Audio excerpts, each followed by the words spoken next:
Que bom, Samira, grande, rica oportunidade de anunciar o Evangelho do nosso Deus, convidando os nossos amigos, parentes, vizinhos, para estarem celebrando o nome do nosso Deus. Eu estava terminando o sermão e me veio ao coração de quem sabe iniciar uma sessão de assim, como surgem ou como nascem os sermões. Já pensou nisso? Como nascem os sermões? Como os sermões chegam a nós?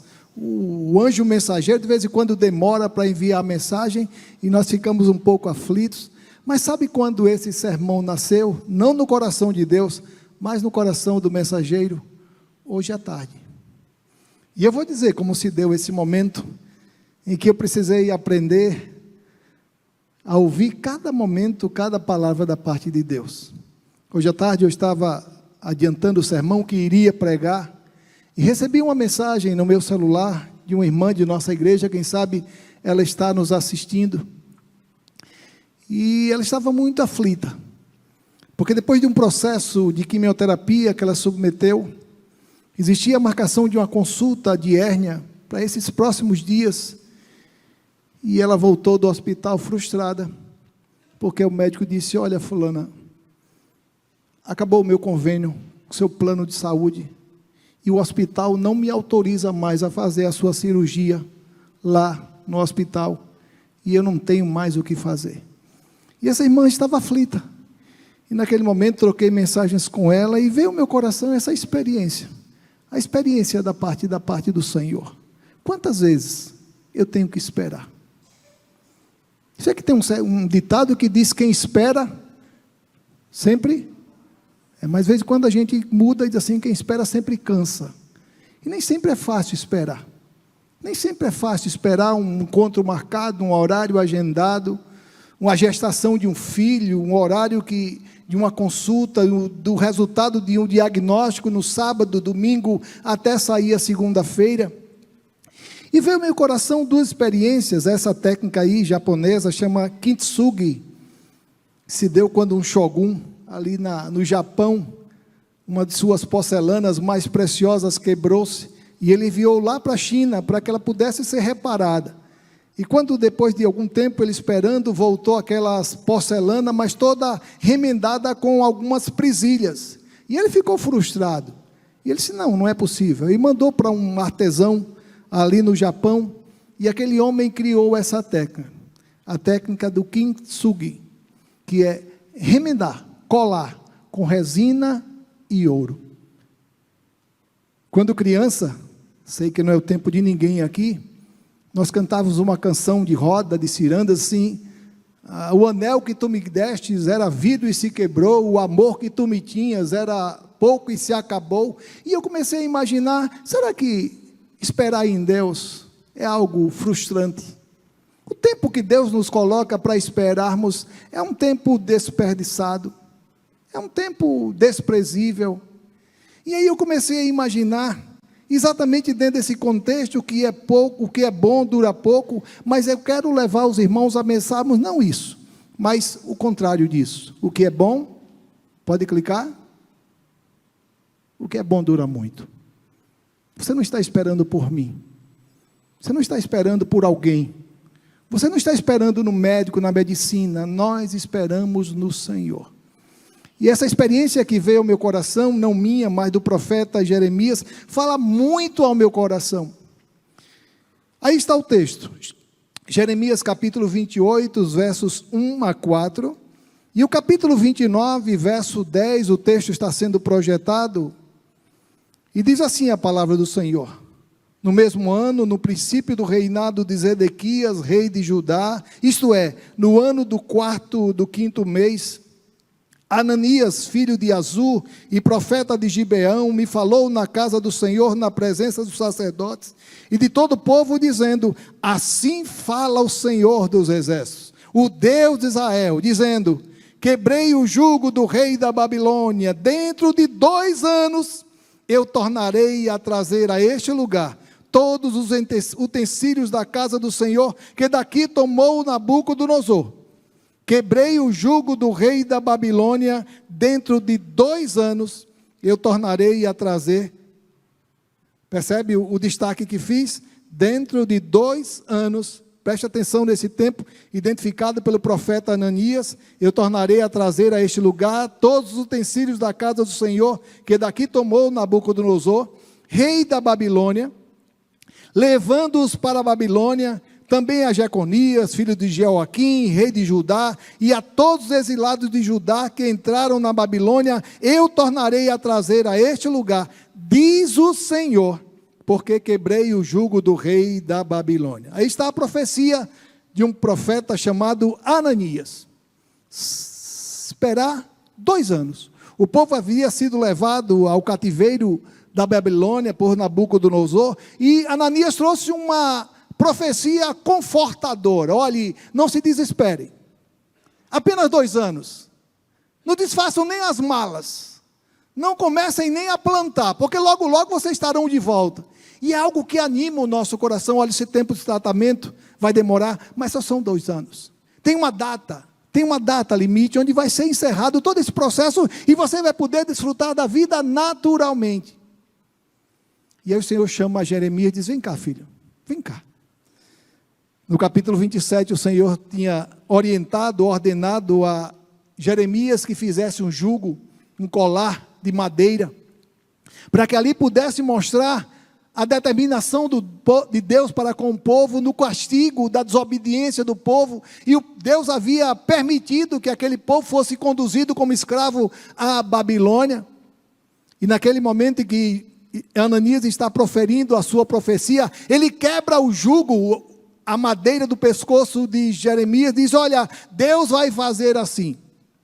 E aí o Senhor fala a Jeremias, diz, olha, diga a ele o seguinte, que o jugo que ele quebrou é de madeira, mas o jugo que eu vou fazer é um jugo de ferro, é um jugo que só quem pode quebrar sou eu. E aí vem a palavra ao profeta Jeremias, no capítulo 29, no verso 10, e diz assim, assim diz o Senhor, logo que se cumprirem para a Babilônia 70 anos, atentarei para vós outros e cumprirei para convosco a minha boa palavra. Exatamente isso aí. 70, mas bem que podia ser 2. Por que 70?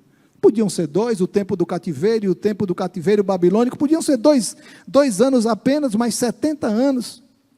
E a palavra do Senhor continua, atentarei para vós outros e cumprirei para convosco a minha boa palavra, tornando a trazer-vos para este lugar. Aí está, 2 profecias diante de um mesmo assunto, de um mesmo propósito. Qual o tempo do Senhor? 2 anos trarei de volta a este lugar todos os utensílios do templo, ou quando se completarem os 70 anos da Babilônia, eu cumprirei a minha promessa. E eu quero fazer uma pergunta lógica, de uma resposta lógica. O que você desejaria ouvir? O que estaria mais fácil de ser assimilado ou administrado? A profecia de Ananias? Ou a profecia de Jeremias? Quem sabe o meu coração se voltasse a dizer assim, olha Senhor, eu quero a profecia de Ananias. Ouvi da parte do Senhor, olha, a tua oração será respondida em 2 anos, graças a Deus. Que bom, que maravilha, vou sofrer sim 2 anos, 24 meses, mas logo, logo, estarei restaurado, terei a minha resposta à minha oração, a minha enfermidade será sarada.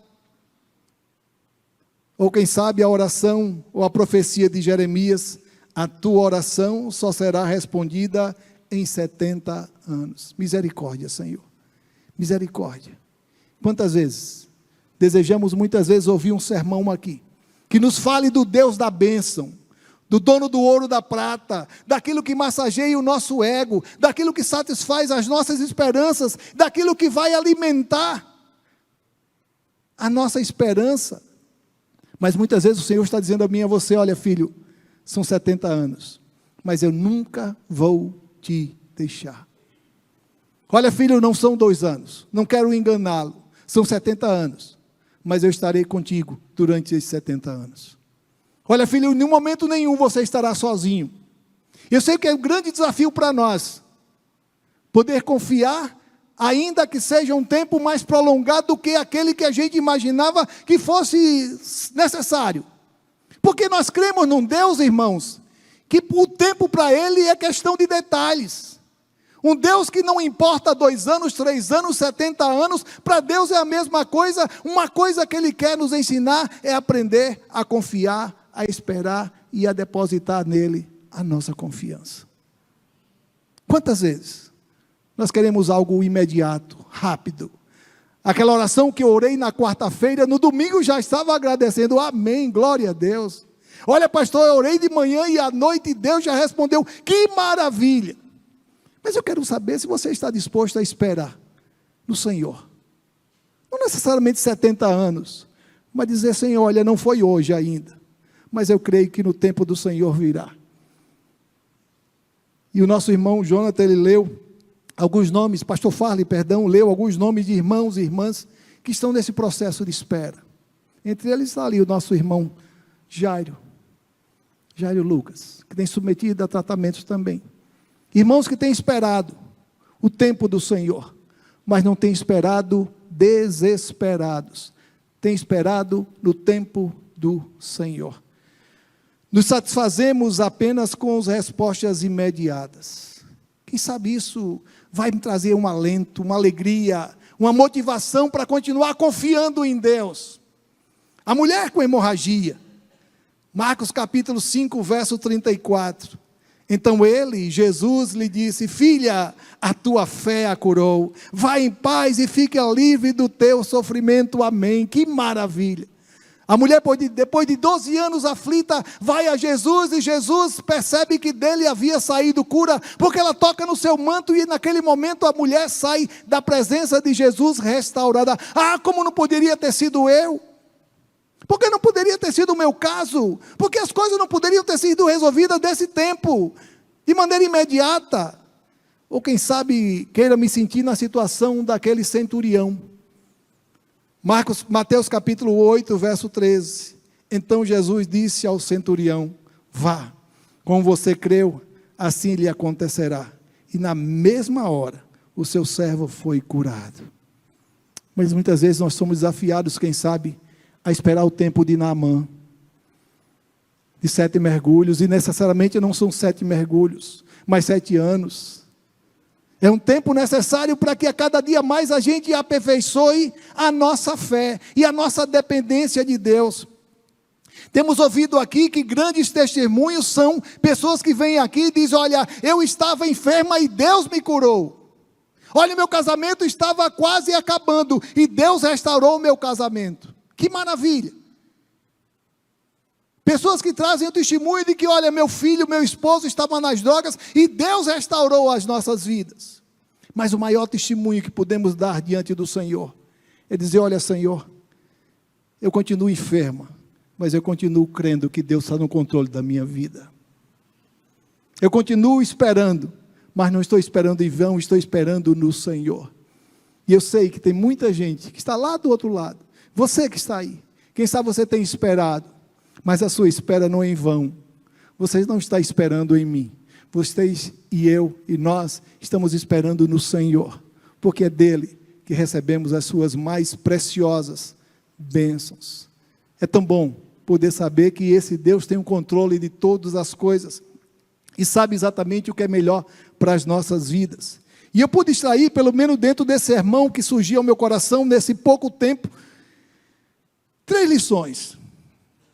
E a primeira lição é, o que para nós parece muito tempo, quando pouco seria o mais agradável, com certeza o Senhor tem algo novo para nos ensinar. Quem sabe se a resposta fosse imediata, eu não aprenderia a esperar. Ao esperar o desenvolvimento da borboleta dentro do casulo, da lagarta transformando-se em borboleta, dentro do casulo da gestação de 9 meses, eu não estaria disposto a esperar. Mas quem sabe nessa espera o Senhor está nos ensinando a confiar, descansar e fazer-nos aprender com a espera, com a aparente demora. E quando digo isso, volto os meus olhos novamente para o profeta Jeremias. Quando Jeremias volta a Ananias dizendo, olha filho, não é exatamente assim que Deus havia proferido. Não foi desse jeito que Deus determinou o tempo do povo do Egito, do povo do Babilônia, do cativeiro babilônico. Lá no capítulo 28, os versos 15 a 17, a palavra do Senhor diz assim: disse Jeremias ao profeta Ananias: ouve agora, Ananias, o Senhor não te enviou, mas tu fizeste que este povo confiasse em mentiras. Pelo que assim diz o Senhor: eis que te lançarei de sobre a face da terra. Morrerás este ano, porque pregaste rebeldia contra o Senhor. Morreu, pois, o profeta Ananias no mesmo ano, no 7º mês. Dizer assim diz o Senhor, quando o Senhor não disse nada, isso é maldição aos olhos do Senhor. Tentar, quem sabe, confortar alguém, quando na verdade a orientação do Senhor é uma palavra de exortação, uma palavra de advertência. E naquele momento Jeremias foi direto a Ananias e disse: olha, Deus não mandou você dizer isso. E assim, para confirmar a palavra do Senhor, pouco tempo depois Ananias veio a óbito, porque era uma determinação da parte do Senhor. Lá em Deuteronômio capítulo 18, versos 20 a 22, o Senhor nos ensina como conhecer se a profecia é da parte de Deus ou apenas alguém que falou da boca para fora. Deuteronômio 18, de 20 a 22, diz assim: mas o profeta que ousar falar em meu nome alguma coisa que eu não lhe ordenei, ou que falar em nome de outros deuses, terá que ser morto. Se disseres no seu coração: como conhecerei a palavra que o Senhor não falou? Sabe que quando esse profeta falar em nome do Senhor, e a palavra dele não se cumprir, nem suceder como profetizou, esta palavra que o Senhor não disse, como soberba falou o tal profeta, não tenhas temor dele. Palavras que Ananias falou, quem sabe ele queria agradar ao coração daquele povo. O povo que já estava no exílio, o povo que estava na esperança de voltar para Jerusalém, na expectativa de retroceder à sua terra natal. E na esperança de que esses dias pudessem ser abreviados, Ananias brotou no coração daquele povo a esperança de que esses dias logo, logo pudessem ser reduzidos. Isso me faz lembrar, e dentro dessa espera na dependência do Senhor, de entender o que Ele quer falar ao meu coração, para que assim eu pudesse transmitir com fidelidade à sua igreja, me veio a experiência do povo de Israel ali no Egito. Lembra quando o povo saiu depois das 10 pragas, lá no livro de Êxodo, o povo saiu sob a forte mão de Deus, contrário à vontade de Satanás, e Deus conduziu aquele povo pelo deserto. E é interessante que alguns estudiosos dizem que provavelmente o tempo do deserto ele podia ter sido concluído em alguns meses. Mas nós sabemos o tempo que aquele povo peregrinou pelo deserto. Durante 40 anos, aquele povo peregrinou pelo deserto. Mas aí em Êxodo capítulo 13, verso 17, nós encontramos a resposta. Diz assim a palavra do Senhor: tendo Faraó deixado ir o povo, Deus não o levou pelo caminho da terra dos filisteus, posto que mais perto, pois que disse, porque porventura o povo não se arrependa, vendo a guerra e torne ao Egito. Porém Deus fez o povo rodear pelo caminho do deserto, perto do mar, e arregimentados subiram os filhos de Israel do Egito. Poderia ser muito mais fácil, poderia ser muito mais conveniente, um tempo assim que sair do Egito, logo chegar em Canaã. Mas como é que eu vou revigorar, renovar a minha fé? Se a resposta já chegou, eu não vou mais participar do culto de oração, eu não vou precisar mais fazer voto a Deus, porque a resposta já chegou. E muitas vezes quando Deus responde, a gente relaxa na oração. A gente já não participa mais dos cultos de oração. A gente já não lê a Bíblia com tanta fervor. Por quê? Porque Deus respondeu a oração, agora eu vou relaxar. E quem sabe o Senhor está dando a mim e a você 70 anos de espera. Mas nesse tempo, é o tempo de aprender a confiar e a depender do Senhor. É um tempo mais do que necessário para aperfeiçoar a nossa relação com Deus. Quantas vezes nós queremos uma resposta imediata da parte do Senhor, mas o Senhor, quem sabe, está dizendo a mim e a você: filho, olha, ainda não é tempo. E nós sabemos que na caminhada do deserto, todos aqueles que haviam saído do Egito, inclusive Moisés, morreram, exceto Josué e Calebe. Mas foi um tempo que mais do que nunca, segura um pouquinho, Léo, mais do que nunca, aquele povo aprendeu a confiar em Deus. Tanta rebeldia, tanta dúvida, tanto questionamento, diante dos milagres que surgiam, dos imprevistos que surgiam, o povo logo dizia: por que você nos deixou morrer lá no Egito? Será que não tinha túmulo suficiente para que a gente pudesse morrer lá no Egito e nos trouxe aqui para o deserto? E quem sabe seja um tempo de dependência do Senhor, que o Senhor tem nos permitido experimentar, enquanto o milagre não vem, enquanto a resposta não chega. O Senhor tem nos dado a oportunidade de esperar com fé nele. A segunda lição que disse aos irmãos que traria: o que para nós parece ser muito tempo, quando pouco seria mais racional, com certeza o Senhor está nos levando a confiar. Quem está no controle da sua vida, da minha vida, não sou eu, não é você. Quem está no controle é o Senhor. Não tem coisa melhor do que descansar. Jesus fala isso lá no Sermão do Monte, no capítulo 5, quando ele fala desse amor que esse Pai tem para cada um de nós, de um amor incondicional. Ele disse: olha, pode por acaso um pai biológico, se o filho pedir um peixe, ele dá uma pedra, se pedir um pão, ele vai dar um escorpião. Se o pai humano não faz isso, quanto mais o Pai celestial. E por que não aprender a confiar em Deus? Por que não aprender a depender de Deus nas mais diversas situações que nos alcançam? Não é fácil, não, mas não podemos deixar levar pelas circunstâncias. Temos que estar com nossos olhos voltados para aquele que tem o controle das nossas vidas. Deus está querendo nos ensinar algo que não nos ensinaria na normalidade. Diante da tempestade, o mar bravio, Jesus está dormindo, os discípulos se desesperam: vamos morrer, e acordam Jesus, e depois que Jesus acalma o vento e o mar, eles percebem a grandeza daquele que está no barco. Quem sabe o desespero tem tomado conta da minha vida, da sua vida, e você tem esquecido de olhar para os lados, na verdade olhar para cima, e saber que o Senhor está cuidando de tudo, do tempo dEle, tudo acontecerá, mas para a glória dEle. Lá em Jeremias capítulo 29, quando o Senhor mostra ao povo: para quê? Para que 70? Quando 2 já seriam suficientes? Para que 70 anos, quando 2 já seriam suficientes para que a gente pudesse retornar a Jerusalém?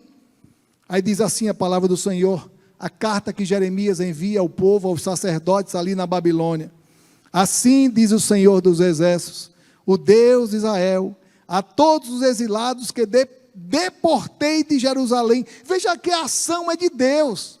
Deus é o sujeito, é Ele que estava na ação. Não foi o Babilônia, não foi Nabucodonosor que levou o povo como escravo, foi Deus que permitiu que aquela deportação acontecesse. Fui eu que fiz isso, e muitas vezes a gente fica temeroso diante do que nos alcança, daquilo que nos alcança, mas é Deus que está cuidando de nós. E o texto diz assim: construam casas e habitem nelas, plantem jardins e comam dos seus frutos, casem e tenham filhos e filhas, escolham mulheres para casar com seus filhos, e deem as suas filhas em casamento para que também tenham filhos e filhas, multipliquem-se e não diminuam, continue vivendo, não parem, não retrocedam, continuem vivendo, porque eu estou aí na Babilônia com vocês. Não é porque você está na Babilônia agora que o Senhor deixou de vê-lo. Não é porque você está na Babilônia agora que o Senhor deixou de ajudá-lo, de orientá-lo, de conduzi-lo. Não. Não podemos perder de vista esse Deus que tem tudo sob o seu controle. Filho, olha, acha como se não estivesse acontecendo nada. Por mais difícil que seja, continue vivendo. Casem, dê suas filhas em casamento, seus filhos se casem, construam, plantem, descansem. Sou eu que sei exatamente o que tenho melhor para vocês. E é interessante que voltam os meus olhos nesse paralelo entre a experiência de Jeremias e a experiência do povo de Israel. Diante daquilo que Deus havia separado para aquele povo no momento que eles haviam saído do Egito. E lá encontrou uma experiência idêntica a essa, quando o povo começa a questionar Moisés: por que, Moisés? Por que você fez isso conosco, nos iludiu? Nos fez sair do Egito, quando na verdade nós poderíamos estar lá muito cômodos, ainda que escravos, ainda que submissos ao chicote dos capatazes, mas estávamos ali. E lá em Êxodo, no capítulo 14, versos 12 a 14, a Bíblia diz assim: Não é isso que te dissemos no Egito? Deixa-nos para que sirvamos aos egípcios, pois melhor nos fora servir aos egípcios do que morrermos no deserto. Moisés, porém, respondeu ao povo: não temais, aquietai-vos e vede o livramento que o Senhor hoje vos fará, porque os egípcios que hoje vocês que vedes, nunca mais os tornareis a ver. O Senhor pelejará por vós. O momento que antecedeu a abertura do Mar Vermelho, o povo estava desesperado, porque à frente, o Mar Vermelho, atrás o exército de Faraó, e o povo disse: olha, não temos mais a quem recorrer, estamos fadados a morrer.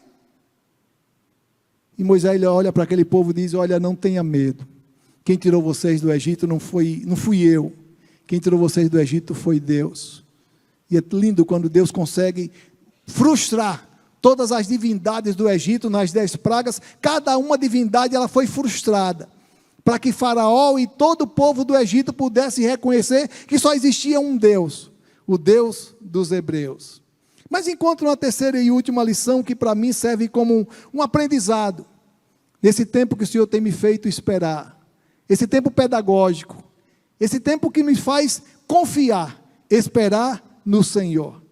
O que para nós parece muito tempo, quando pouco parece bem melhor, o Senhor deseja nos ensinar a viver na sua dependência. Os 2 anos, estaria tudo no meu controle. As coisas estariam tudo do jeito que eu me organizei, do jeito que eu planejei, do jeito que eu imaginei. E muitas vezes aquele quebra-cabeça está sendo montado, não sei quantas mil peças, e Deus disse assim: olha filha, deixa comigo agora. E aí começa a embaralhar, agora quem vai montar sou eu. Agora quem vai montar sou eu. Não tem coisa melhor do que descansar, na certeza que quem está cuidando de nós não somos nós mesmos, é o Senhor. E aí volto os meus olhos lá para o profeta Jeremias, capítulo 29, o Senhor fala para nós algo que é profundo. Ele diz assim: eu sei que pensamentos tenho a vosso respeito, diz o Senhor, pensamentos de paz e não de mal, para vos dar o fim que desejais. Então me invocareis, passareis a orar a mim, e eu vos ouvirei. Buscar-me-eis e me achareis, quando me buscardes de todo o vosso coração. Serei achado de vós, diz o Senhor, e farei mudar a vossa sorte, e congregar-vos-ei de todas as nações, e de todos os lugares, para onde vos lancei, diz o Senhor, e tornarei a trazer-vos ao lugar, de onde vos mandei para o exílio. Foi Deus que conduziu aquele povo até o exílio, é Deus que está trazendo de volta aquele povo à sua terra natal. É tão bom saber que nada foge do controle do nosso Deus. E mais uma vez volto os meus olhos para a experiência paralela que temos usado como ilustração, a experiência do povo de Israel diante da ameaça, diante do exército de Faraó que vinha contra eles e o Mar Vermelho à frente deles. E naquele momento Moisés também se desespera e diz: olha Senhor, o que é que eu faço? E lá em Êxodo capítulo 14, o Senhor mostra exatamente que Ele continua no controle de todas as coisas. Capítulo 14, versos 17 e 18. Eis que endurecerei, ação de Deus, o coração dos egípcios, para que vos sigam e entrem nele. Serei glorificado em Faraó e em todo o seu exército, nos seus carros e nos seus cavalarianos. E os egípcios saberão que eu sou o Senhor, quando for glorificado em Faraó, nos seus carros e nos seus cavalarianos. É assim que Deus quer realizar em nossas vidas. Na experiência de Gideão, lá no capítulo 7 de Juízes, Gideão estava lá, com um exército de 30 mil homens, e ia lutar contra os midianitas. E o Senhor diz: olha, tem muita gente aí para lutar contigo. E diante da seleção, as 2 seleções de Deus, ficam apenas 300 homens. E o Senhor explica por quê. Com o exército que você ia lutar contra os midianitas, você ia ser bem sucedido, mas eu não seria glorificado. Com 300 homens, você vai vencer, e eu serei glorificado. É assim que Deus muitas vezes deseja fazer em nossas vidas.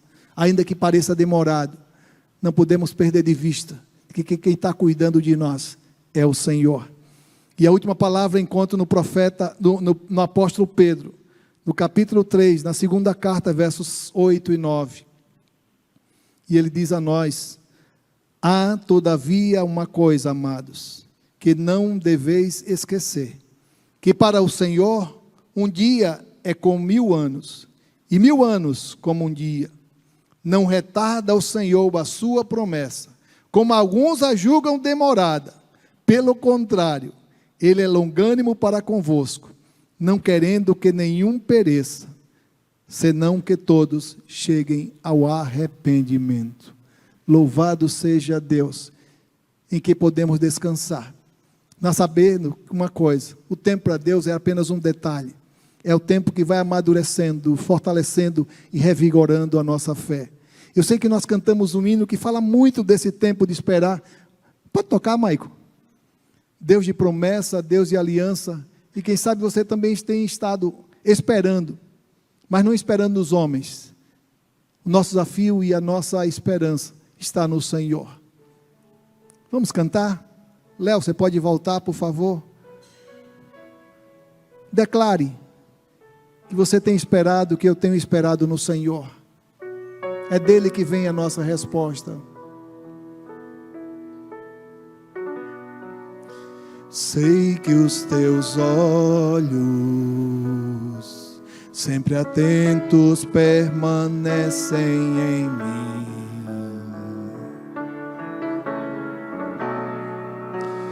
E os teus ouvidos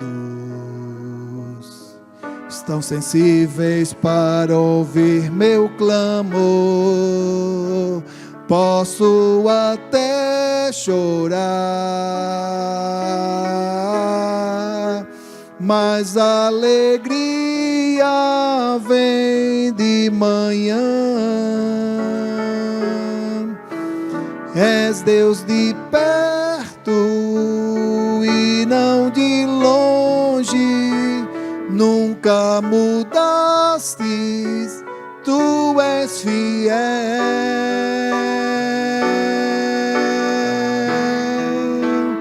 Deus de aliança, Deus de promessas, Deus que não é homem pra mentir. Tudo pode passar, tudo pode mudar, mas tua palavra vai se cumprir. Segunda estrofe. Posso enfrentar o que for, eu sei quem luta por mim. Meus olhos não vão ser frustrados, minha esperança está nas mãos do grande eu sou. Meus olhos vão ver o impossível acontecer.